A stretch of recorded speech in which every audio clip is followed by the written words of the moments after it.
Hi Gemini, this is Jav. Welcome pa sa ating channel. By the way, Gemini, this is your first half of the month of September, from September 1 to 15, 2025. Gamitin ang reading na ito bilang gabayan lamang. Kung naka-resonate kayo, comment down. Tandaan, ito ay channel reading po. Kunin nyo lang po kung ano ang naka-resonate sa iyo. This is for you, Gemini.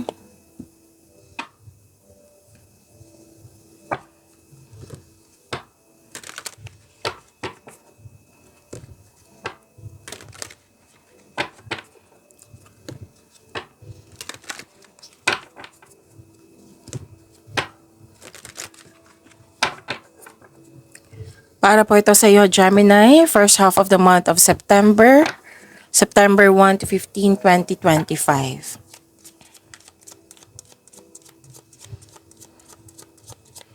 Maraming salamat po sa inyong patuloy na suporta, sa mga nag-donate, sa mga hindi nag-skip ng ads, maraming salamat po. Sa mga hindi pa nag-subscribe, subscribe na po kayo at click bell notification para malaman nyo na may bago tayong video. Para sa mga gustong magpa-reading, comment po kayo ng personal reading. Again, comment kayo ng personal reading and check my replies sa comment section.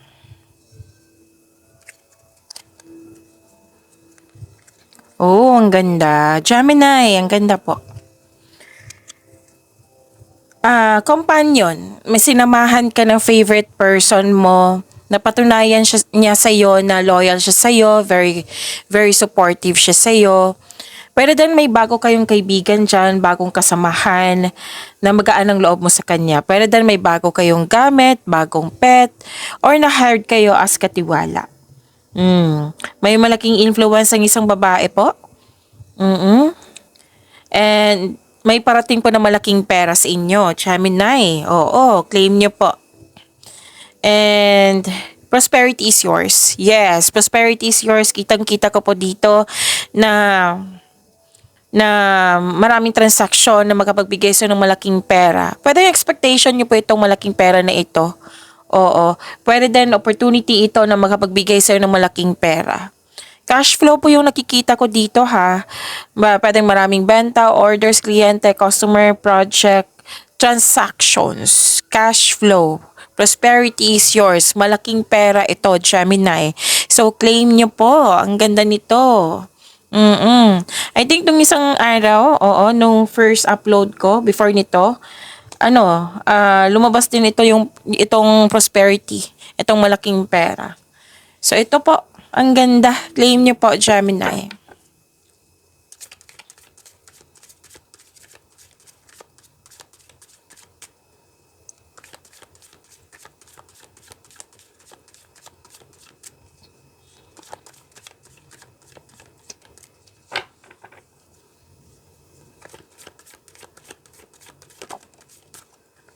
Oh, see? Ang ganda.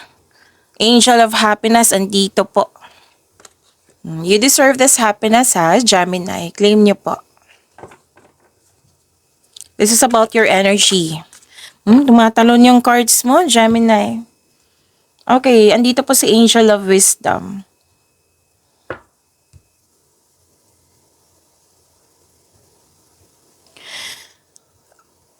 Paalala lang po, lalo na sa mga bago dito. Oo, na anong tawag dito? Kung may napansin kayo na repeating message, like for example, nanood kayo sa inyong monthly gabay tarot reading, sa weekly gabay tarot reading, sa daily gabay tarot reading, at dito din. At may napansin kayo na repeating message. Yan po yung pinupush ng cards na kailangan yung bigyan ng atensyon, solusyon, at aksyon kung maaari po. So, ano yung energy ni Gemini?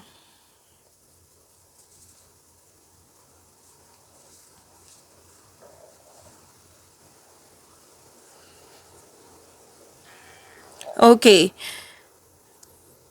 Clarity. Ang ganda kasi full of positivity. Oo, ang ganda ng energy mo. Full of positivity, optimism, glory, success, and satisfaction. And you have strength. Oo, you have strength. Ang ganda ng energy mo dito. Very confident ka, Gemini. And Okay, so this is the happiest card. Happy kayo, may success at achievement na parating. May parating na blessings na it will lead you to happiness, Gemini. Ang ganda. So, improvement sa health is on the way. Naka-recover ka na. Ito ay magandang kalusugan po, kaligayahan at kaaya-ayang pakiramdam. May nakita kong reunion dito, Gemini. Bonding ng grupo ng tao. Oo. Tapos ang ilan sa inyo, nag-staycation sa bahay. Oo, kasi mas gusto mo magstay sa bahay kasi you felt relaxed, calm, and security pag nasa bahay kayo. May nakita ko ditong inspiration, mga bata-bata. Oo, nagkaroon ka ng panahon. Pwede din nagkaroon ka ng panahon sa iyong inner child. Alam nyo ba kung magkakaroon ka ng panahon sa isang mother figure, sa mother nyo, sa mga bata, sa inner child nyo, marerefresh yung energy nyo. So, enjoy your success, Gemini, and I'm happy for your success. And you deserve this happiness, okay? Success lies ahead if you keep the path. Maaring makatanggap ka ng balita na may buntis or wedding. Okay, happy bonding nakikita ko dito, Gemini eh. Oo. Pwedeng may ano kayo, may beach outing. Kasi may body of water. Pwedeng camp outing.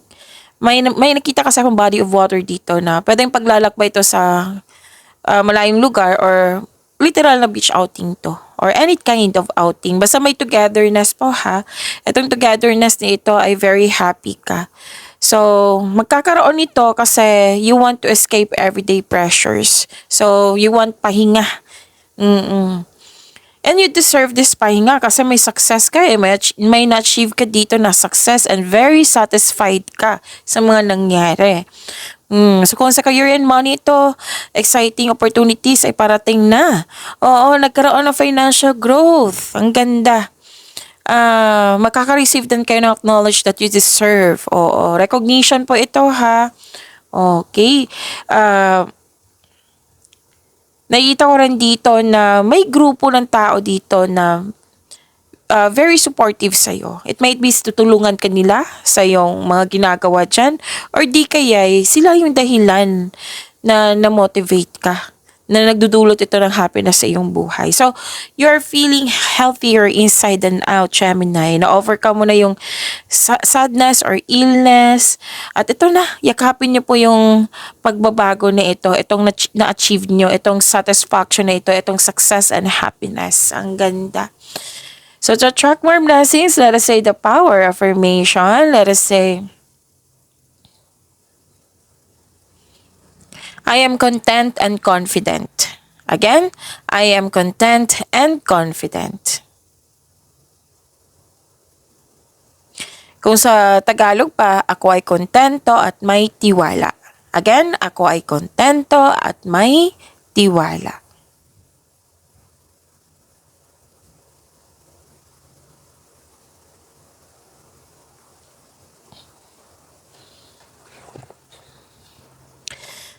Okay. Dalawang card mismo nagsabi dito na very inspired ka, very palagay ka, kampante ka sa kung ano ang sitwasyon kayo ngayon. Maaring may malaking influence ang isang tao, most likely lalaki ito. Kasi may nakita ko masculine energy dito eh, na maaring tutulungan ka ng taong ito sa pamagitan ng mga experiences niya, ideas niya, pwedeng siya yung nagbigay ng payo sa'yo or literal may tulong. Pwedeng may moral support or nagbigay ng tulong na material na bagay. Pwede. Okay, so very confident and nakikita ko dito na gumagawa ka ng own rules. Oo, so you are very inspired. Actually, itong dalawang card na ito, nagsabi po na may success na nangyari. May higit pa sa success, this is victory. Nang dahil sa victory na ito, mas lumawak yung ambisyon mo sa buhay. Nakita ko rin dito na may structure. Oo, okay, structure. May nagsabi sa akin na nagsipag ka kasi may ipapagawa ka sa bahay or may ipapatayo kang bahay. May nakita ako, may nakita at may nagsabi sa akin ngayon. Okay, so kontrolado na. Kung hindi kontrolado before, ngayon kontrolado na. Like for example, emotion, yung situation na naging magulo, ngayon maayos na. Or it might be may concern ka sa isang tao, sa isang bagay, sa isang sitwasyon. Ngayon maayos na, kontrolado mo na. So this is personal power, this is inspired in action, kontrolado na. Okay?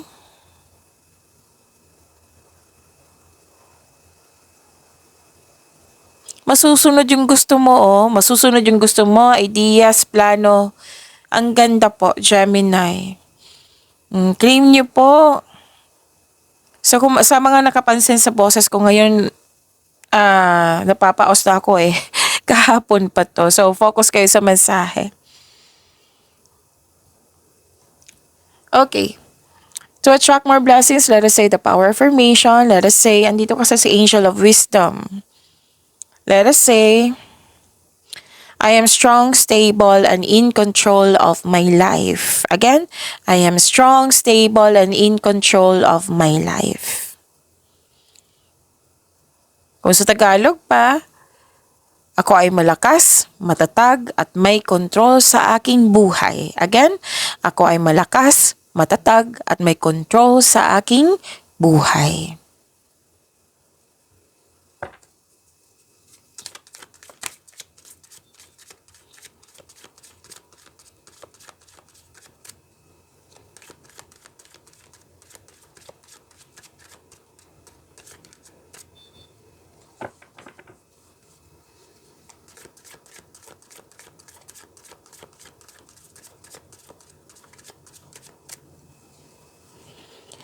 Career and money ni Gemini ngayong September 1 to 15, 2025. Andito po si Angel of Prophecy.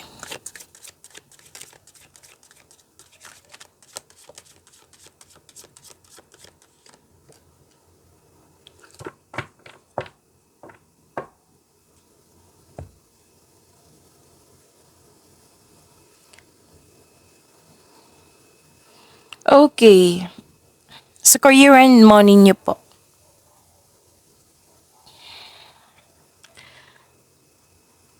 Kung nag-aantay po kayo ng job opportunity or any kind of opportunity or contract, habaan niyo po yung pasensya niyo. Pero alam mo to na may process na kailangan maghintay.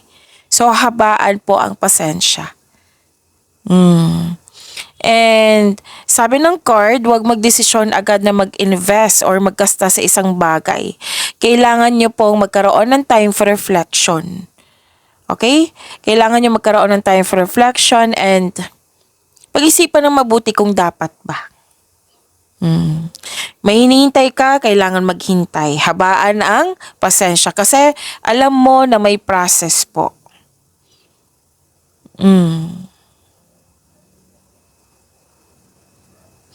Malalim ang iniisip mo dito eh.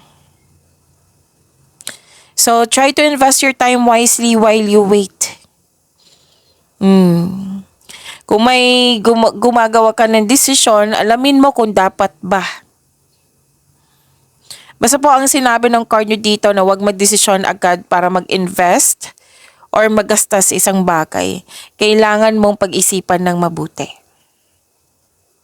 So, andito po si Angel of Prophecy to attract more blessings. Let us say the power of affirmation. Let us say, I am waiting for a reason and I make the most of the time I am given to gain new insight. Again, I'm waiting for a reason and I make the most of the time I am given to gain new insight.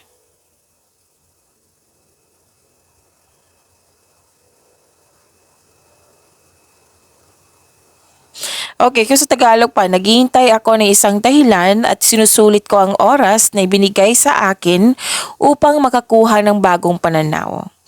Naghihintay ako ng isang dahilan at sinusulit ko ang oras na binigay sa akin upang makakuha ng bagong pananaw.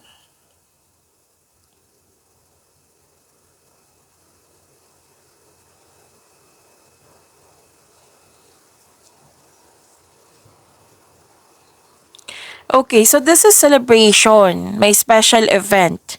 May ganap na celebration kasi nabuo or nakumpleto na yung mga ginagawa mo. Tapos na yung mga ginagawa mo. So this is success. Kasi sabi ng card nyo dito, you deserve to celebrate your success. Magbibigay po ito ng magandang flow sa inyong energy. It will increase the flow of positive opportunities into your life. Kasi nag-celebrate ka, in-acknowledge mo yung bigay ni God sa'yo. Okay, so, tama tong gagawin mo na i-celebrate nyo po yung tagumpay. Okay? After nitong tagumpay, may balak ka talagang magbakasyon. Posibleng out of town to. 2 card kasi nagsabi dito eh. Para makapagpahinga. You deserve this. Tapos may nakita ko dito, Gemini, na may gantimpala kang matatanggap. Maaring mana ito or promotion or recognition po. Alam niyo naman kung ano yung promotion, di ba? Kung araw-araw kayo dito. Pwedeng pagtaas ng posisyon, pagtaas ng kita, sweldo, allowance, maraming orders, maraming benta. Eh, so ang ganda po, Gemini.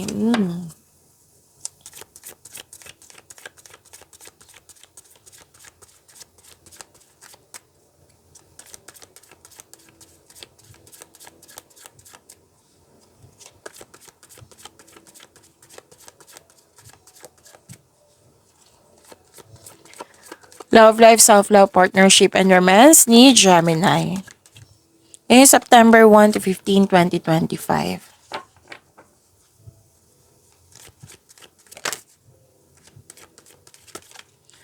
Oh, 2 na yan ha. Gustong ipaalam sa iyo. May mga mensahe. At nakuha mo si Wheel of Fortune, Angel of Destiny. So, saglit lang po. Kasi hindi na siya makasya. Oh. Okay, ang daming mensahe nito ha, Gemini. So, paalala lang po, may new love reading kayo sa Love Jove. So, panoorin nyo po. Na-post ko din dito sa channel natin. So, scroll down nyo lang po sa channel natin.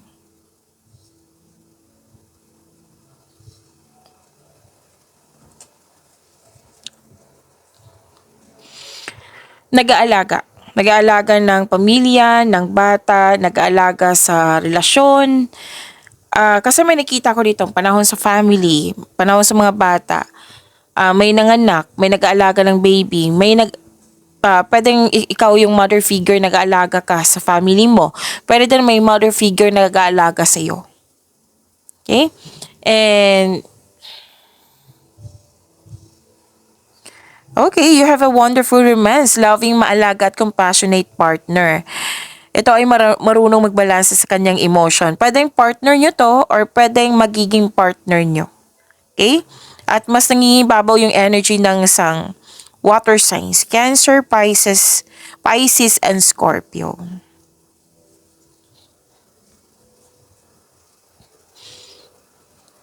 Nag-enjoy ka na mag-spend time sa mga ano dito oh.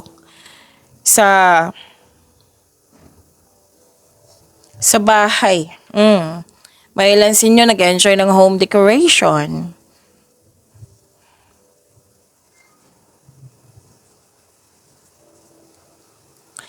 Nakita ko rin dito na nagkaroon po na, sa mga single po, ang sabi dito parating na ang bagong tao. Oo, sa inyong buhay. Stable na sa buhay po ito. So prepare yourself. And sa mga marelasyon sa buhay mag-asawa, kayong dalawa ay matured enough na. Loyal sa isa't isa. Both of you are taking in action and stability upang may ipalago palalo yung relasyon nyo. Babala lang po sa ego clashing. Okay? Mapagmahal kayo, marunong sa buhay. Ang ganda.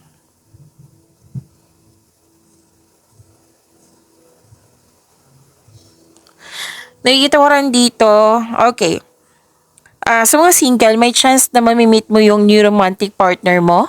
Sa mga marelasyon sa buhay mag-asawa, may problema, concern, or hindi pagkakaunawaan. Oo. Na may pagbabagong darating sa inyong buhay na magiging happy kayo. Dumating yung blessings at yan ang dahilan na nag-usap kayo at nagkaayos kayo. So, may magandang new experiences after a time of sadness. Kung hindi kayo nagkasundo noon, ngayon magkakasundo na kayo. Okay? Magkakaayos na kayo. Actually, this is naka-destiny, nakatadhana, and kitang-kita ko na may good luck and good karma dito. And this card tells you to focus on what you control. Kumbaga, ayusin ko lang. Mag-focus kayo sa makontrol nyo in order to find peace. Let go mo nang hindi mo makontrol. Okay? And may chances, may changes sa darating or blessings po. This is a new beginning. You're moving from a painful cycle to happiness. So, embrace this new beginning. Embrace this new situation na dumating sa iyong buhay. This is magandang kapalaran ha. Blessings po na dumating sa inyo. Okay? So, andito po si Angel of Destiny. Let us say the power affirmations that attract more blessings. Let us say, I trust the universe to position me wherever I need to be. Again, I trust the universe to position me wherever I need to be. Pag-imanin niyo po yung blessings sa binigay sa inyo, Gemini. See you tomorrow. Maraming salamat po.